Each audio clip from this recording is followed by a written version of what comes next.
Hey, everybody. Thanks for joining us on another episode of the AnyVoices podcast. My guest today is the big dog. We're making room for him. The podcast's getting bigger. We've got Jim Cooper, VO, JimCooperVO.com is joining us today. Welcome to the show, man. Thank you. Appreciate it. You sound like you should be on radio. I've been told that by a lot of the people I work with in radio. So, yeah, I feel like I'm talking to another veteran here because, Absolutely. we both cut our teeth in radio and, judging by our ages, I'm assuming that we both probably started on the analog stuff. And I don't know about you, but I had a lot of errands to do, running tapes around and picking up tapes when I got started. My car saw more mileage than I saw studio time. Yep. Yeah. Going back to the days when you had to have a license from the FCC and you had to take meter readings off the transmitter. So, yes. Yeah, it's definitely not like that anymore. A lot of people don't know what licenses are. I still have mine. I do too. So it's behind me in a pile. But yeah, just in case anybody ever asks, I've always had it at the ready. I had to answer questions for it too. It wasn't, just because what was it? Article 1, 2, and 9 or whatever the heck it was you had to pass in order to be on the air. It was right. And then I lost that one somehow in a move, and so my boss handed me a piece of paper and I signed it, and he pulled it out of the perforation that was on it and handed it back to me, and I was like, seriously, that's it now? And he's like, that's all we have to do. So now, of course, you don't even need, you just got to sign the log at some places if they still check. Right. But now the machines do it all automatically anywy. So it's a new age. Enough about radio. That's a whole different podcast. And maybe we should team up on that one. I don't know. We can tell a lot of stories about that. I'm sure till the cows come home. So now, how did you kind of launch yourself on? A lot of radio people never see the value in voiceover. They never actually get clients, of their own outside of the radio stations they work for, which to me, it's just, that's not how I grew up. It was 2 years after my first professional hire in radio that I got my first voiceover gig. So I've been doing it for a long time. But yeah, and I definitely did not make a smooth transition from radio to voiceover. I did a lot of radio and then was working at stations in New Jersey, and actually left because it was just time to move on and do other things. And I was probably 8 or 9 years before I left the corporate world, and was sitting around thinking, okay, what am I going to do now? And I thought about doing voiceover. I even went to a couple seminars in New York while I was still doing the corporate thing. And that's a whole nother nightmare story we can talk about later. But was sitting around and it's just like, what am I going to do now? And out of the blue came a email. And I don't even remember where it came from, but it was a webinar featuring J. Michael Collins. Oh. So I was like, well, I'll go to this. Let's see what this is all about. And because I'd always thought it's still something I wanted to do.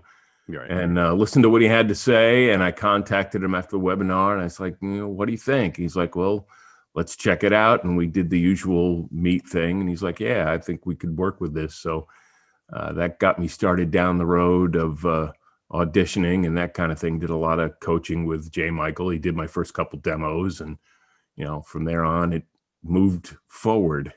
Yeah, I mean, I gave a listen to your demos, great demos that you've got there. You've got a great voice, and you've got a lot of work, it seems like, in corporate and audiobook world. And is that where probably most of your work comes from these days? Yeah, I mean, I've been doing a lot of audiobooks. That seems to be the niche I've kind of fallen into. I've done some e-learning.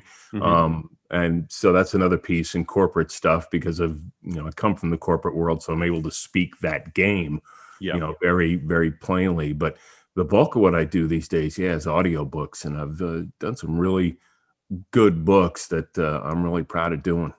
Yeah, it's interesting, coming from a radio background, voiceovers were just kind of a hobby for me. And I supported my career in radio with jobs doing sales and managing. So, it's interesting that I got into a lot of corporate work that way.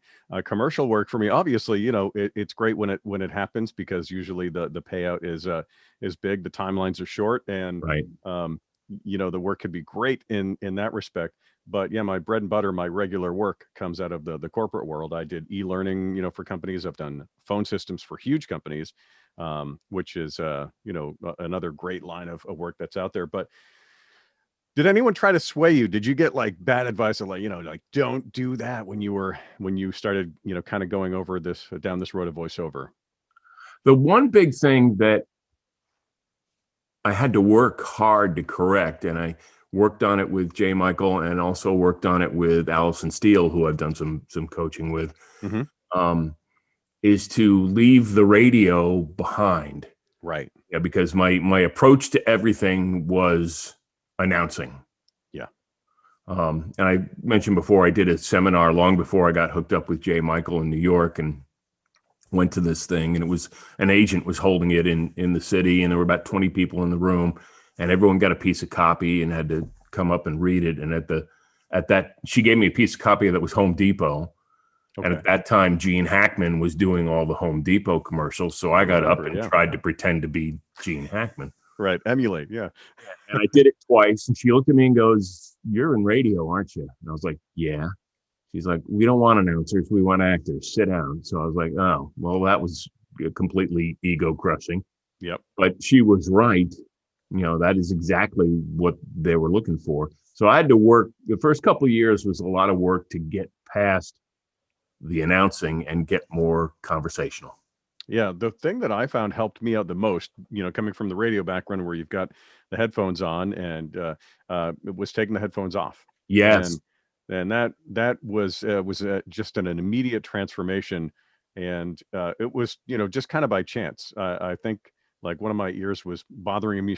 I took the headphones off and I started recording something, and I was like, man, I like the sound of that guy a lot better. And I got that too, and I forget who gave it to me, which coach gave it to me, because I was doing everything with headphones, and they're like, "Take the headphones off and do it again." And I was like, "Oh, yeah, that's different." So yeah, definitely.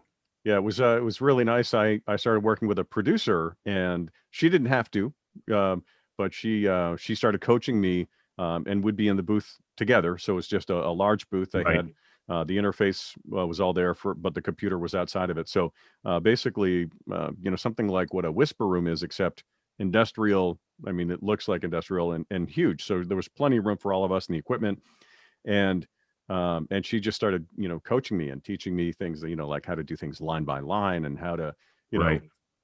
and how to really talk to other people. And That's invaluable.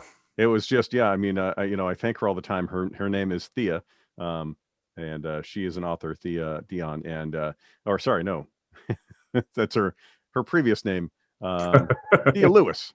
So yeah, great writer, great author, and just a great producer. She gave me so many good tips that was from somebody who's paying me, to go there and do voiceover. So Right. it was wonderful to be to be learning from somebody doing that. And I always got asked to do free stuff. I mean, it never really translated to anything. I remember very early on in my radio career was working part-time at a Montgomery Ward's, anything for money. And they wanted me to do all their in-store announcements for free. And I did a couple, and I thought, this is dumb, and decided I wasn't going to do those anymore. But it never really blossomed into anything else. Yeah, I got into some of those relationships. I actually, through one of those, my voice. Do you remember the dial around long distance plans, 10-10-10? Oh, sure, yeah, yeah. The voice of MCI and Sprint was. Yeah, thank you for using MCI Sprint. That was my voice for I didn't even know how long, because it was only supposed to be on there for like 6 months. And of course, at that time it was thanks. Oh, you have the wrong code. I was like, thank you very much. Yeah, that's probably more accurate. People didn't hear the full message, but it was good to like have those be like, oh yeah, I'm the voice for MCI Sprint. Call this number, you'll hear my voice. And right, so it gave me some credibility. So thankfully I did not die of exposure, and and the exposure actually helped give me a little legitimacy. But yeah, I mean, obviously, a lot of bad advice, a lot of people who want you to do things, for free, or because you're on the clock. And I think that you have to ask yourself, if you're the person who's constantly being asked to do those things while you're on the clock, that you're basically in a voiceover career and you're making money.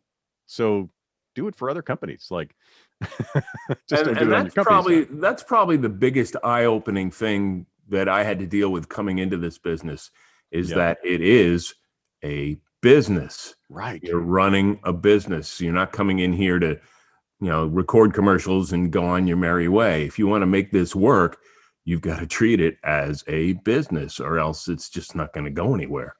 Thank you so much for that. Yeah, I think a lot of people forget that it has a low cost of entry, but that Mhm. doesn't mean that it's not a business. You can get your equipment, you can get a demo, you can get some training, and you can prepare a space for, if you know the right people and you work the right things, for a couple $1,000. And really, Right. there aren't a lot of businesses that you can have a fully fledged everything for a couple $1,000 if you're willing to do some of the work yourself. And but it doesn't mean it's not a business. And so you got to take care of your customers, you got to take care of yourself, got to take care of your money, and you've got to always be learning. And I know that that's something that definitely seem to be there, just always ready to learn and, be a part of new things that are happening and kind of expanding that knowledge. And the other thing that seems to happen a lot, and I hear stories about this, is that if you're going to come into this, you've got to commit to the time, and it's not going to happen in 6 months. It's not going to happen in 2 years. If you're Mhm. not willing to commit at least 3 years to running this business, don't bother doing it. Yeah. Because I hear more and more stories of people that do it for 6, 8 months and have spent all this money on all this equipment and now have to sell it. And it's like, the time is what you have to commit to more than anything else. You've got to really believe that this is what you want to do. Yeah. For a lot of people, my advice to them is keep your day job. Yep. This is a wonderful paying hobby. While you get your feet in there, you learn how to do things. You can afford to make a couple of mistakes. And one of those mistakes often is people buying equipment that's wrong or getting some coaching that's wrong. And so, leave room for mistakes to happen in there. I jumped back into voiceover, and I say back because I had to get out of the industry for a while because of a throat injury. And so I Ooh. came back into December 2017 thinking, "Yeah, I'm just going to pick the pieces back up, be right back where I am." And I'm calling up, old chums, old, people that I'd been referred to and that I'd worked with in the past. And, things have changed. They're under contract with, an agency now. And, Right. and they, have a different voice person that I recommended back when I had to get out of the game, and they're still using that person. And, and then all of the routes, all the paths that I had didn't exist there. And so, I became suddenly a content marketer, and, Yep. you know, and I've been rebuilding, myself since then. And that was one of the things that actually sparked the idea for this podcast, was like, so many people don't know the right ways to do things, or that it's a business, but at the same time, it's a dream job, right? So, people email me, call me, send me DMs, and say, "Hey, here's a job that I got. Here's my budget," or we go back and forth to try to work on what that budget is. And Right. can you do this for me? And I go into my studio, record a couple of takes, edit it, send it back to them, and there's payment in my PayPal or Venmo, or by check if it's one of my corporate clients and things like that. So Right. it's really it's really fantastic that I'm speaking other people's words. They're paying me to do that, and I love every second of it. I really, Yep. really, really do. And I think that that's one of the things. If you're not loving it, if you're really, if you're really not loving that recording and editing and the footwork to get clients, this might not be the right thing for you. And that occurred. I shouldn't say it occurred to me. That was thrown in my face very early on, thankfully, by Jay Michael. It was like our second or third session. Mm-hmm. And we were running through commercial copies. We're trying to put together a commercial demo. And he just stopped me and he's like, "You're not having any fun with this." Because I was really serious and really had the mindset of, I'm going to walk into this and I'm going to just do this and I'm going to be successful right out of the gate and blah, blah, blah, blah, blah. And he's like, "If you're not going to have fun with this, don't bother." Right. And he's like, "You've got to have fun with this." And, we ended the session. I went away and thought about it. And, he was right, as he usually is. And came back in the next session and didn't take it so seriously. It was a lot lighter. And he's like, yeah, you're a different person. Yeah. So it's just like, you can't take yourself so seriously, because it's like you're gonna this is a business, like any entertainment business, of rejection, and you're gonna have to deal with it. And that's the way it goes, and you can't take it personally. And you just move on, and like you said, keep learning. That's one thing I've always tried to do, is just keep learning and keep going. And I'm going to study with this person, and study with that person. And the great thing about this industry is that the people, 95% of the people in this industry are just stellar. They're just absolutely spot on. I've never worked anywhere where your competition is also your greatest support network. It's just unbelievable. And, one person leads to another person. I remember I was trying to get my feet wet with the audiobooks, and I was talking with Joan Baker at one point, and just emailing, texting. I pulled her name out, and I was like, oh, well, let me see what she's all about. She's like, audiobooks? Oh, you got to go train with Pat Fraley and Scott Brick. I was like, okay. So I went and did that and took a bunch of courses from them, which I recommend to anybody going into audiobooks.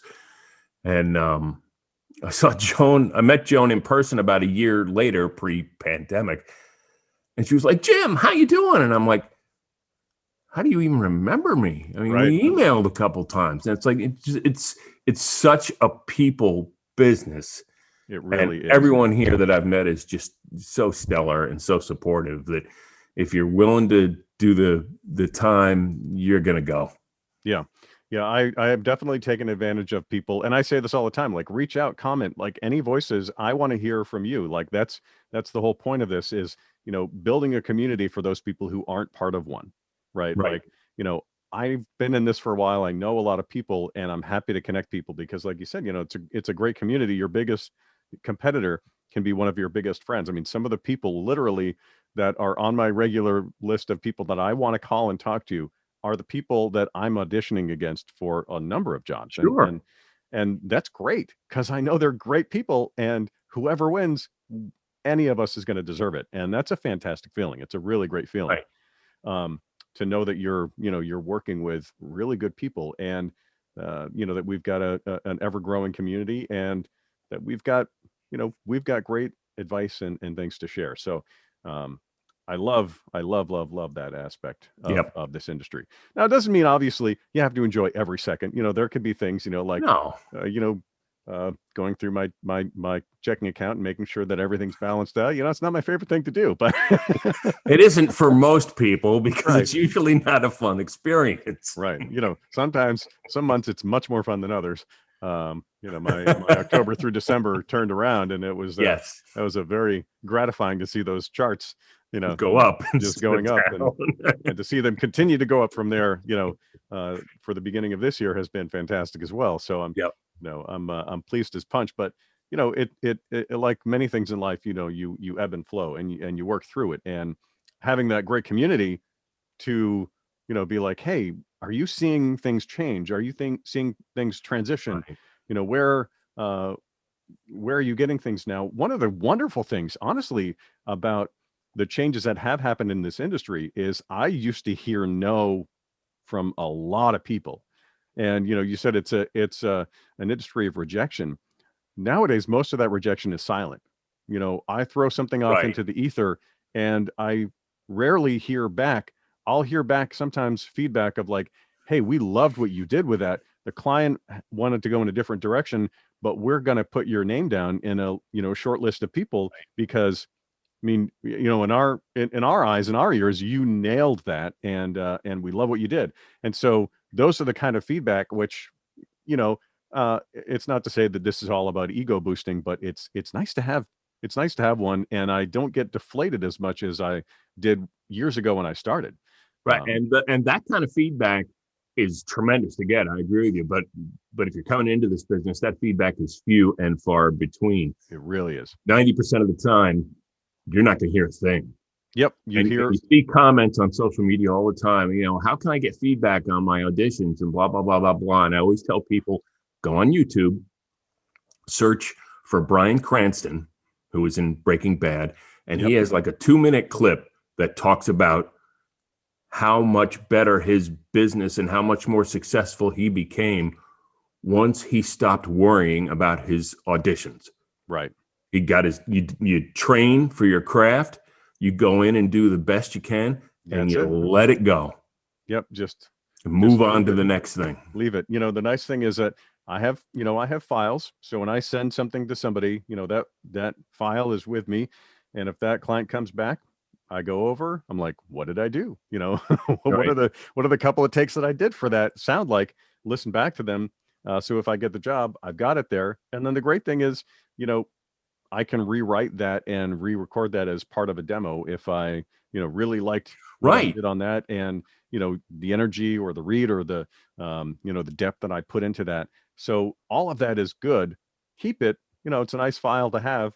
And these, I've got. Whoops, sorry, hitting everything here. These little enclosures that you can just pop a hard drive in. I Right. keep one of these on my desk if it'll not blend into the background.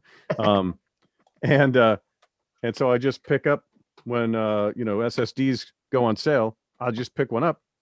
I pop a new one in there when it's full, and I just put it in a bin on my shelf in my studio. And so there's now like 2 or 3 hard drives in there. I have a backup on a server as well, but it's nice to just have those and be like, wow, look at what I have done. Like, look at what I've done, and look how far I've come. Look how much I've grown. Right. And that's a something that I've done before, where I feel like I've really nailed an audition, whether it was for an audiobook or a commercial or e-learning or whatever. And sometimes you do get the feedback. It's like, that was really good, but the client wants to go over here. So fine, whatever. But definitely using those for future demos, because I just felt so good about the final product. Absolutely. Yeah, it's a wonderful thing. And one of my it was actually an employer years ago. I was in the customer service industry, who said, keep a file of just like the things that you love and the wonderful things that people say to you. And I don't do that anymore, but I did when I started, and I'd have a slow time. I'd be like, man, I'm slumping, I'm feeling down. I'd pull that up and be like, I don't feel down anymore. I feel great. It feels good to have those. So I will say, if people do feel like they really need that feedback and they value that feedback, that's what a good coach is for. Absolutely. Because they will give, a good coach should give it to you straight.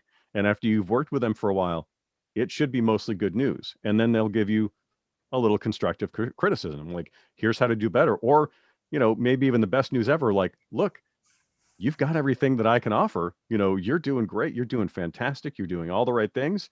And, you can continue if this is good for you, but, I have nothing left to help you get better. Right. Literally, and sometimes that's all you need, is just like, yeah, you're still on the right track. It's like, okay, I'm good. I'll keep going. You're where you need to be. And that's a wonderful thing to hear. And I think a lot of people, hiring a coach is a wonderful thing. Getting new training from a different perspective is always good. It's not like you're stuck with a coach for life. Which is a really important concept, because I know some people have this issue where they get with a coach and it's not a match, that the bedside manner isn't working or whatever, and they feel like they have to stay. No, you don't. You don't even have to have just one. You could have several coaches. Keep trying different ones until you make that connection. And then once you've got that connection, if that can last forever, God bless you. That's great. Yeah, it's like a car, you got to test drive. Take a test drive. I've had a couple coaches, and have trained with a couple people, and I still keep in touch with all of them. Whether I'm actively coaching with them or not, and just because most of them are keenly interested. It's like, how's your career going? What's going on? And love to hear from you. So it's just like finding a doctor or anything else. You got to keep trying until you find the one that you really connect with. 100% agree with that. 100%. And don't just accept the first name because, somebody says it, or because, you paid them a little bit, and you don't have to keep that relationship going. If it's not working for you, it has to work for both. Like any relationship, if you're not both gaining from it, it's not working for either of you. So, and if you're brand new in the industry, and you find a coach that says, okay, it's going to cost you X, and we'll get you a demo and I guarantee you'll get work. Run. Absolutely run. And there aren't many of them out there. Most of the coaches that are out there are just dynamite, but there is the handful, just like there is in any business. There's different skill levels, but if it sounds too good to be true, it is. Yep. I caution people on bundles. Anybody who wants to bundle all of these things together, and they're offering you a great monthly payment that you think you can afford. Again, I would caution you in most cases, run. And you'll never hear back from them again, unless you're on their email list. and I got caught in that once. I got caught in that once with one specific coach, and it was just like after about 3 sessions, I was like, this isn't right. Yeah. And just like, I chalked it up to a learning experience. It's like, okay, I guess I have to be more careful with that. So it's something you do have to be careful with. Yep. Vet people for sure. Now you have a new project that you've got going on that just released, and I couldn't let you go without talking about it because, of course, part of what I love to do is sing the praises of other people. And I recently was on there. I'll say it, hanging out at the Hydrant. Yep. So tell us about the Hydrant. Kind of what brought that to be. Last year I'd done some big dog awards and had created some content, some online videos and that kind of thing, and it got to be around end of November, and I kind of ran out of steam and was talking with Corey Disson, yep, who is great guy, and he said, like, well, take December and think about what you want to do next. Let's see if I can show this here. Oh, it's blending. It's blending. See if I can. Anyway, mine. I've got mine around here somewhere. You got yours right there too. So, but it's around here somewhere. Anyway, so you're talking to Corey. So I'm talking to Corey. He's like, take December off and think about what you want to do next year. Yeah. So I was thinking about it, and it just kind of evolved over time in my head. It's like, wouldn't it be cool to talk to people, but not talk about VO. Let's find out who they are. Yeah. And one thing led to another, and it wasn't really just an epiphany. It was just like, okay, we've got the view, we've got the reel, we've got the kitchen. And I can't take credit for the Hydrant. I was going to call it something else. And I was talking to Corey, and he said, I had this idea. Why don't you call it the Hydrant? And I was like, oh, that's it.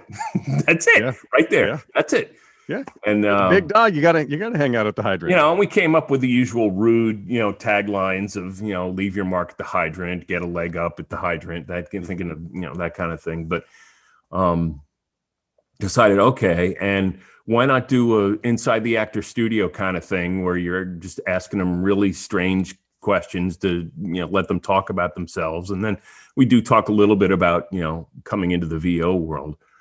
But it just kind of took off on its own. And Corey and I mapped out a plan, and I decided, I came up with this list of people that I wanted to talk to, and everyone has been great. I've got about a dozen interviews already in the can, waiting to go.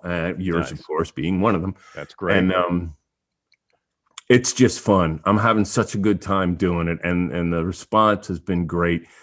We, people just come on and they just have fun, and that was kind of what I was going for. I just wanted to have fun. I didn't want to have another of and just a plain old podcast. I wanted to do something different. So. Yeah, I do so much scripted stuff. It's so nice to do something that is definitely, unscripted. Right. And you've got your ideas that you popcorn at people. But I wanted to have this to just have conversations with people because what it's nice to do. It's fun. I don't tell them what the questions are going to be because I want it to be spontaneous and that kind of thing. And we drop a new episode every Monday at 10 a.m. And this past one we had, timing wise, it's probably isn't going to work. But in any case, every Monday on my social media pages. And once we get a couple out there, I'm going to pile them all into a YouTube channel. And so people can access them whenever they want and that kind of thing. So it's something we can go and grow with. But I got a lot of good people lined up that I want to talk with. And the response has been really good. So thank you for bringing that up. I appreciate it. Yeah. And so people can obviously find you and all the other links to where you are by heading over to jimcoopervo.com. Right. And then your links right there at the top for all the social media channels. And and they're all Jim Cooper VO as well, except for Instagram, which I already had that taken.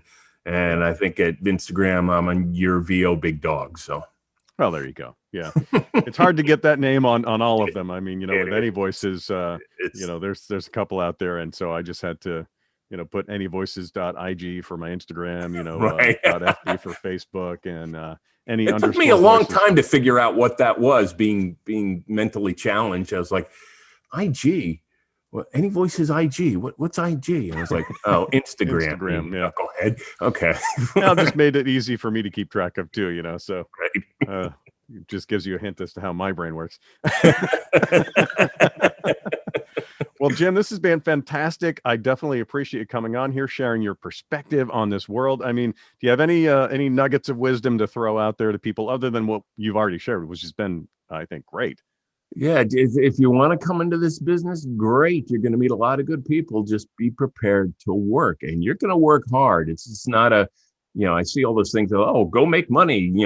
Reading books. It's like, no, it doesn't work that way. Yeah. So, but yeah, if you're really dedicated to this and you feel in your bones this is something you want to do, there is so much help out there, and a lot of it for free on the internet. Yes. But there's so many good people that if you're really dedicated to this, there's almost no way you can miss if you're going to really put the time and effort into it. As long as, you put your nose to the grindstone, as they say, you will become successful. Yep. I know people who have worked horrible demos, they're taking way too little, and suddenly somehow they fall into their niche, and they just make it work. And so, you just got to be consistent. You got to be there for your clients, and you got to do a good job. And the bonus is if you can have fun doing all of that, you have got a recipe for success. It's the name of the game. Mel, thank you for having me on today. I really appreciate it. This was fun. It definitely was, Jim. Great talking to you. And I'll end it here. So head over to AnyVoices.com for any of the links to all of our social media and other such. And we'll see Jim on the hydrant soon. Until next time, we'll do one more take.